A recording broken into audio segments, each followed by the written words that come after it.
નગરપાલિકાના કોંગ્રેસના પૂર્વ કોર્પોરેટર શ્રીમતી મનીષાબેન ગણેશભાઈ વસાવા તેમના કાર્યકર્તાઓ સાથે આમ આદમી પાર્ટીમાં વિધિવત રીતે જોડાયા હતા। તેઓએ એમએલએ શ્રી ચૈતરભાઈ વસાવાના હસ્તે પક્ષમાં પ્રવેશ કર્યો હતો। આ સાથે જ વોર્ડ નંબર 1ના હીર ટ્રાવેલ્સના સંચાલક ટીનાભાઈ પણ પોતાના સમર્થકો સાથે આમ આદમી પાર્ટીમાં જોડાયા હતા, જેને કારણે પક્ષને વધુ મજબૂતી મળી છે। આ પ્રસંગે મનીષાબેન વસાવાએ આવનારી રાજપીપળા નગરપાલિકા ચૂંટણીમાં આમ આદમી પાર્ટીને બહુમતી સાથે જીતાડવાનો દ્રઢ સંકલ્પ વ્યક્ત કર્યો હતો।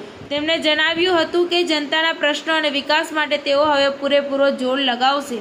આ કાર્યક્રમમાં આમ આદમી પાર્ટીના આગેવાનો અને કાર્યકર્તાઓ મોટી સંખ્યામાં ઉપસ્થિત રહ્યા હતા, જેમાં ઇમ્તિયાઝ અલી કાદરી, મહામંત્રી અર્જુનભાઈ માછી, સિકંદરભાઈ ગોરી, આદિલખાન બલુચી, સરોજબેન સહિતના કાર્યકર્તાઓ હાજર રહ્યા હતા। આ જોડાણને લઈને સ્થાનિક રાજકારણમાં નવી ચેતના અને ઉત્સાહ જોવા મળ્યો છે, જે આવનારી ચૂંટણીમાં મહત્વપૂર્ણ સાબિત થઈ શકે છે। TV18 ન્યૂઝ નેટવર્ક સાથે ગુજરાત હેડ સબીર મંસૂરી।